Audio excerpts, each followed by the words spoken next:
여러 가지 섹터와 관련해서 요즘 뭐 많은 화제들이 되고 있는데요. 주도주 논쟁들 벌어지면서 그 가운데서 방산주 뭐 빠질 수가 없죠. 근데 이 방산주와 관련해서 우리 전무님께서 아주 특별한 인사이트가 있으시다고 해서요.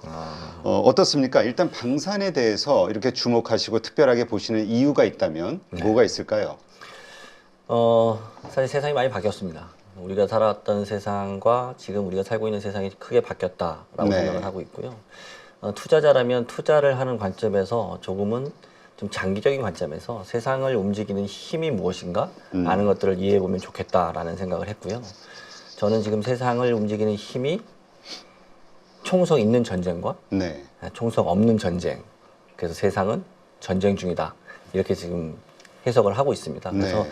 그중에 첫 번째 화두인 총성 있는 전쟁이 가장 짧게 보면 최근에 이제 러시아와 우크라이나 전쟁이 발발된 거죠. 그래서 그 이후로 지금 3년이라는 시간이 지났고 또 트럼프 대통령이 취임하기 전부터 취임하고 나면 뭐 일주일 내에 전쟁을 끝내겠다라고 네. 하고 있지만 여전히 전쟁은 지속되고 있고요. 저는 이제 평화의 시대는 갔고 갈등과 분쟁의 시대.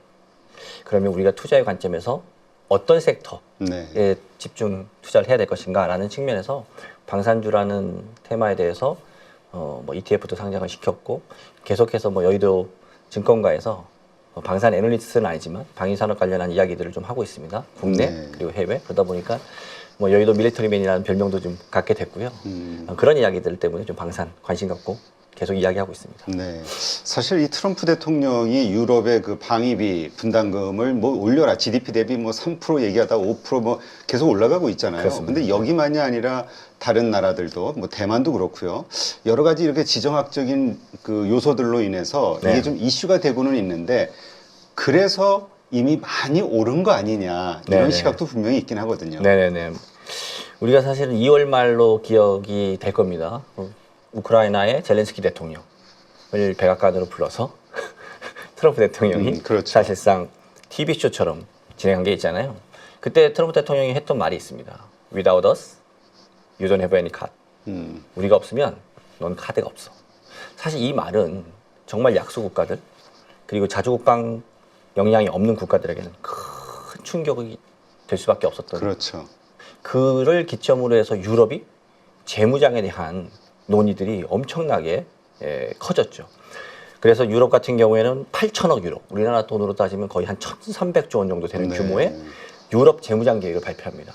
이제 곧 유럽 재무장 회의를 하면 앞서서 말씀 주신 것처럼 GDP 대비 몇 프로를 우리 방위비에 쓸 거야 라는 것들을 합의하게 되는데요. 지금 얘기 나오는데 제가 지금 차트도 한번 준비를 해왔는데 네. 나토 가입국들이 GDP 대비 방위비 비중입니다. 2024년 기준인데요. 이게 좀 빨간색으로 탁탁탁 체크하고 좀 보이시나요? 네네.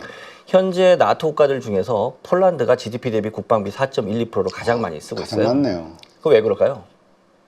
아무래도 우크라이나 침공한 러시아에 대한 의식이 아닐까요? 폴란드가 유럽에서 가장 많이 전쟁 때마다 침범을 당했던 국가이기도 하고요. 그리고 우크라이나 바로 옆에 있지 않습니까? 그렇죠. 러시아의 위협을 가장 크게 받고 있는 국가들이잖아요. 거기 다른 나라들도 한번 보시겠어요? 에스토니아, 라트비아, 리투아니아, 핀란드, 덴마크. 대부분 동유럽, 북유럽 국가들이지 않습니까? 네. 상위권이잖아요. 도둑을 맞아요. 옆집이. 그럼 세콤 달죠. 그렇죠. 불나요. 소화기를 사든지 화재보험 들죠. 전쟁이 났던 그리고 러시아 위협이 가장 큰 국가들은 이미 GDP 가이드라인 무슨 3%다 넘어 있잖아요. 네. 이게 사실은 무엇이냐? 세상이 이렇게 바뀌었다. 그리고 지금 전쟁이라는 것이 러시아와 우크라이나에서만 나고 있는 게 아니지 않습니까? 이스라엘, 하마스, 헤즈볼라, 이란과 그리고 인도, 파키스탄 전쟁할 거로 생각 못했는데 지금 사실상 지금은 조금 소강 상태지만 중국과 미국의 대리전 양상으로 움직였었죠. 네. 앞서 말씀 주신 대만 양안 관계 그리고 남중국해에서의 중국과의 어떤 국경 분쟁, 남북한 전 세계에서 언제 어느 날 또 다른 전쟁이 발발해도 전혀 이상하지 않은 이것이 뉴노멀이 된 시대에 우리가 살고 있습니다. 네.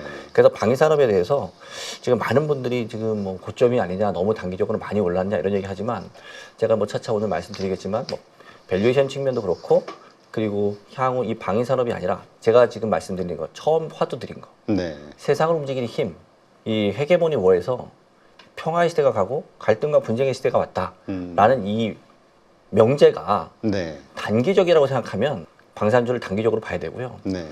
그게 아닌데 이게 상당히 장기간으로 갈 것 같은데 그렇다고 하면 방산주는 과거의 반도체와 같이 우리가 자동차 같이 다시 봐야 되는 산업군이다 이렇게 생각하고 있습니다. 네, 그렇군요. 지금 우리가 사실 독일의 방산주들이 상당히 많이 올랐다. 네. 밸류에이션을 비교하면서 우리도 아직 멀었다. 이런 얘기를 합니다만 그 평균적으로 봤을 때는 우리는 90%, 유럽은 한 70% 올랐다고 네. 네, 지금 이렇게 표현을 해주셨는데 미국은 한 15%. 네, 어쨌든 우리가 가장 많이 올랐잖아요. 그렇습니다. 이 어떤 요인으로 봐야 될까요?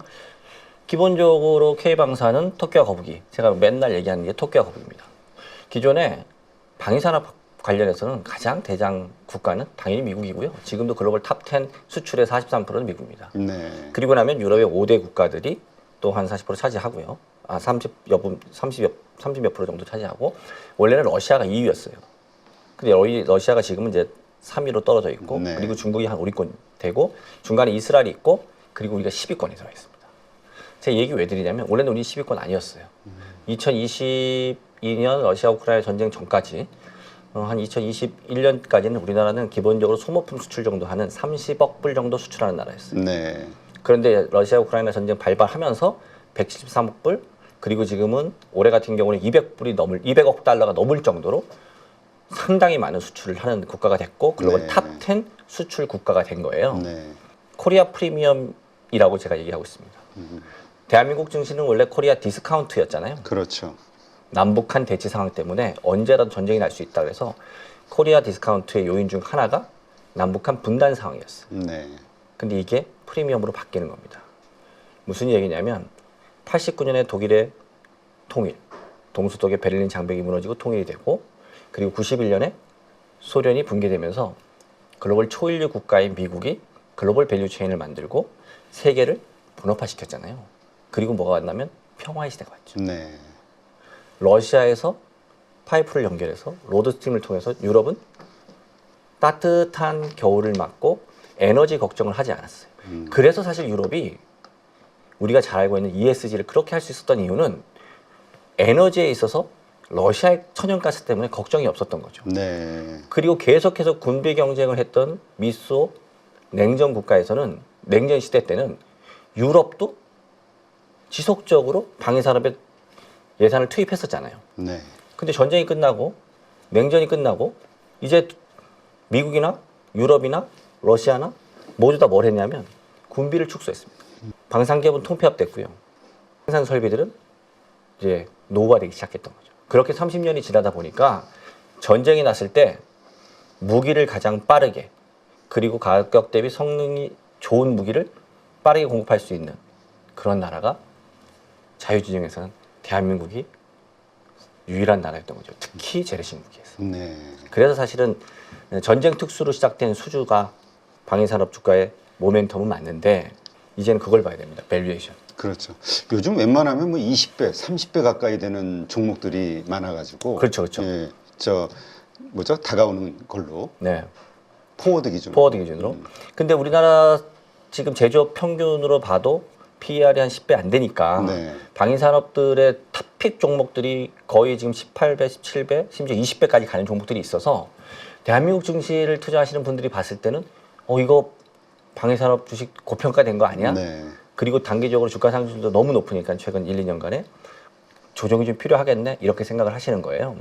그런데 결론부터 말씀드리면 이게 과거에 무슨 배터리하고는 좀 다릅니다. 2차 전지 배터리하고는 좀 달라요. 그때는 지금 당장 수익이 나는 게 아니라 미래의 시장이 좋아질 거고 네. 미래 시장이 좋아질 거니까 그 수익을 포워드에 끌어와서 현재의 가치로 계산하면 이 정도의 편을 주는 것이 좋아 라고 얘기를 했기 때문에 사실상 그게 실현이 안 되면 가격이 거품이 될 수밖에 없었어요.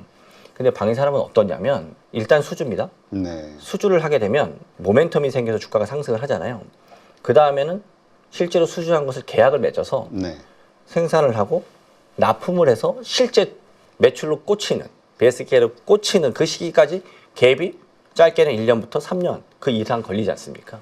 지금 2021년, 2022년부터 시작해서 쭉 모멘텀을 받은 것들이 지금 4쿼터, 지난 4쿼터 그리고 올해 1쿼터 실적 나온 것들 보시면 뭐 매출 성장률뿐만 아니라 영업이익률이 뭐 30%가 넘잖아요. 네. 대한민국 제조업의 평균 영업이익률, 제조업 평균 이익률이 대기업에도 한 7, 8%고요. 중소기업 같은 데는 5% 안 되는 데서 엄청납니다. 그렇죠. 네. 그런데 대한민국의 제조업이 30%가 넘는 영업이익률이라고? 놀랍죠? 4년에서 5년치 수주를 이미 갖고 있다고? 그런데 앞으로 수주받을 게 더 많다고? 게다가 전 세계가 방위비를 늘리고 있어서 우리가 진출할 수 있는 투자 시장의 캡이 더 커진다고? 네. 이거는 업사이드 포텐셜이 지금 있는 것보다도 훨씬 더 몇 배의 업사이드 포텐셜이 사실상 추정 가능한 거죠. 네. 그래서 방위산업에 대한 밸류에이션은 순간순간 어떤 이슈에 의해서 단기적으로 조정을 할지는 모르나 보셔서 아시겠지만 작년 연말에 계엄과 탄핵 전국에서도 고점 대비 한 20-30% 밀리자마자 바로 다이렉트로 저가 매수와 외국인 매수가 들어왔었고요. 최근에 그 관세 관련해서도 4월 달에 이슈가 있을 때도 네. 또 에어로스페이스에 유상증자 이슈가 있을 때도 주가가 단기적으로 조정을 했지만 탄탄한 대기 매수세로 인해서 주가는 견조하게 움직이고 있다. 이유는 수주에 의한 모멘텀을 실적으로 계속해서 확인시켜주면서 밸류에이션이 저평가 밸류에이션을 어떻게 보면 합리화시키고 있다. 네. 더군다나 유럽의 주요 방산 기업들은 이제 모멘텀으로 성장하고 있는데 이들의 밸류에이션에 비하면 여전히 한국의 방산 기업의 밸류에이션은 평균적으로 30% 이상 저평가돼 있다. 그래서 글로벌 스탠다드로 보면 여전히 방산 주식이 밸류에이션상으로 고평가되지는 않았다라고 저는 판단하고 있습니다. 네. 그렇군요. 근데 이것도 어떻게 보면 또 장치 산업이라고 볼 수 있잖아요. 그렇습니다. 네. 장치 산업은 아무래도 공장 가동률이라는 게 있고, 그러니까 지금 그 매출의 업사이드가 정해져 있는 거 아니냐. 신규로 뭔가 증설을 하지 않는 한. 네. 그렇기 때문에 이러저러한 것들 감안하면 또 달라지지 않냐라는 의견도 있거든요. 네. 사실 그래서 저는 이번에 그 하나 에어로스페이스의 그런 대규모 유상증자 같은 것들이 큰 의미가 있다고 생각하는데요. 시장이 폭발적으로 성장을 하고 있는데 대한민국 안에서만 생산하고 공급한다 그러면 생산 캐파에 여력이 없어요. 계속 수주량만 증가된다. 그러면 그게 생산 캐파가 커져야 될 거 아닙니까? 네. 그래서 지금 첫 번째로 보셔서 아시겠지만 에어로스페이스도 그렇지만 그 현대 로템도 그렇고 현지의 폴란드나 루마니아와 같은 지역에 또 심지어 에어로스페이스는 뭐 이미 호주 같은 곳에는 이미 장갑 정장 짓고 글로벌 진출을 하고 있지 않습니까? 이거 매우 중요한 겁니다. 이제는 생산 기지마저도 현지화를 하고 있다. 네. 그리고 조인트 벤처 투자를 하거나 심지어 공격적인 지분 투자, 심지어 적대적 M&A까지 하고 있죠. 지금 호주의 오스탈 같은 경우는 조선회사인데 적대적 M&A를 하고 있잖아요. 만약에 그걸 인수하게 되면 그 회사는 이미 해군, 미국 해군의 전함을 건조하고 있는 회사가 네. 되니까 MRO가 아니라 신조 시장까지 다이렉트로 진출하는 그런 쾌거가 되는 거잖아요. 대한민국에 이런 기업들 없었잖아요. 우리가 잘 아는 M7이라고 하는 미국의 회사들이 대부분 자체적인 오가닉 성장만 하는 것이 아니라 자본의 힘으로 M&A를 통해서 계속해서 ROE를 높여가지 않습니까? 네. 한국의 방위산업이 그런 식으로 지금 바뀌고 있다는 게 첫 번째고요. 두 번째는 제가 한번 차트를 좀 준비했는데 2차 세계대전에 유럽의 방위비 축소 쭉 줄었잖아요. 앞에서 네. 말씀드린 것처럼. 근데 지금 러시아 우크라이나 전쟁 이후로 고개를 들고 있지 않습니까? 그리고 오른쪽 차트 한번 보시면 러시아 우크라이나 전쟁 이후에 유럽의 무기 수입 국가 비중이에요. 당연히 미국이 제일 크고요. 그 다음 EU지 않습니까? 근데 EU 비중이 4분의 1도 안 되죠. 네. 그래서 유럽이 스스로 유럽에서 무기를 조달하겠다라고 하는 겁니다. 네. 지금 현재 한 24에서 25% 정도 되는데 영내 자체 조달을 5년 뒤인 2030년까지 50%까지 하겠다. 네. 그리고 10년 뒤인 2030년대까지는 60% 하겠다. 네. 이런 겁니다. 한국의 비중도 보시면 약간 커졌어요. 이게 전체 글로벌 마켓 쉐어 2-3%보다 훨씬 더 높습니다. 이게 결국 무엇을 말해주는 거냐? 한국의 방위산업에서 이 유럽이라는 방위비 시장이 지금 1.5%대에서 3%, 심지어 5%까지 성장하면 네. 전체 시장 규모가 1.5에서 3% 가면 2배잖아요. 네. 5%로 가면 3배가 넘는 거죠. 마켓 자체가 엄청 커지는 겁니다. 그리고 두 번째는 여기에서 만약에 한국의 마켓 시어를 오히려 이거보다 준다고 가정해서 한 5% 정도로 가정을 해도 이번에 이제 6월에 그 EU의 그 재무장관 회의 정상회의를 통해 가지고 만약에 5%로 잡는다 그러면 연간 거의 한 23조 원 정도의 유럽에서만 방위 시장이 열립니다. 네. 그러면 마켓의 캡이 볼륨이 달라지는 거죠. 그건 단순히 유럽 시장만 그런 거고요. 중동 시장, 아랍에미레이트, 사우디아라비아, 이라크는 이미 대한민국의 지대공 방어 시스템, 네. 천궁이라고 하는 투라고 하는 지대공 방어 시스템을 4조 원이 넘는 금액으로 세 국가가 이미 도입을 했어요. 네. 그러면 LIG 넥스원이 체계 종합 기업이니까 매출을 갖게 되고 그 중에 한 50%, 40에서 50% 정도는 현대 한화 에어로스페이스와 한화 시스템 회사가 레이더와 발사 추진체를 주기 때문에 이 방산 기업들이 유럽과 중동 그리고 동남아 그리고 이제는 미국이라든가 캐나다라든가 호주 같은 선진국으로 국가가 다변화되고 네. 품목이 다변화되면서 시장의 성장성은 지금과는 조금 더 다른 과거에는 돈을 빌려주는 이머징 마켓이라 그러면 앞으로는 점점 더 돈이 많은 캐시를 줄 수 있는 그런 선진국 쪽으로 더 국가도 다변화되고 품목도 다변화되고 있다. 네. 이렇게 보시면 될 것 같습니다. 그렇군요. 그렇다면 사실 이제까지 한국 증시를 이끄는 견인했던 섹터, 종목들은 뭐 예를 들어서 반도체라든가 자동차라든가 이런 거였잖아요. 이런 방산주도 그러한 역할을 할 수 있는 시대적 흐름이 왔다. 이렇게 보시는 건가요? 네, 맞습니다. 차트 하나 보실까요? 저 차트가 독일 시장에서 나타난 모습입니다. 아래에 파란 색으로 칠해져 있는 부분이 라인 메탈이고요. 네. 그 위에 이제 있는 것이 폭스바겐입니다. 주가가 골든 크로스가 났어요. 이미 폭스바겐의 공장을 라인 메탈이 방산 공장으로 쓰겠다고 하고 있는 게 지금 독일의 현상입니다. 그럼 이 현상은 독일에서만 있을까요? 그렇지 않습니다. 에어로스페이스가 시총 5위에 올랐었지 않습니까? 네. 현대차와 시총이 바뀌었잖아요. 자, 독일의 자동차 회사와 독일의 방산 회사인 라인메탈이 순위가 바뀌었어요. 대한민국에서도 1위 현대자동차와 에어로스페이스의 시총이 바뀌었어요. 이게 주식시장에서 주는 메시지고 이건 글로벌 트렌드입니다. 메가 트렌드입니다. 앞서 말씀드린 세상을 움직이는 힘에 있어서 방위 산업은 더 이상 과거 같은 정부 주도의 산업이 아닙니다. 방위 산업은 한 나라의 첨단, 과학, 기술의 집합체이고 그 나라의 제조 역량의 총결합체입니다. 네.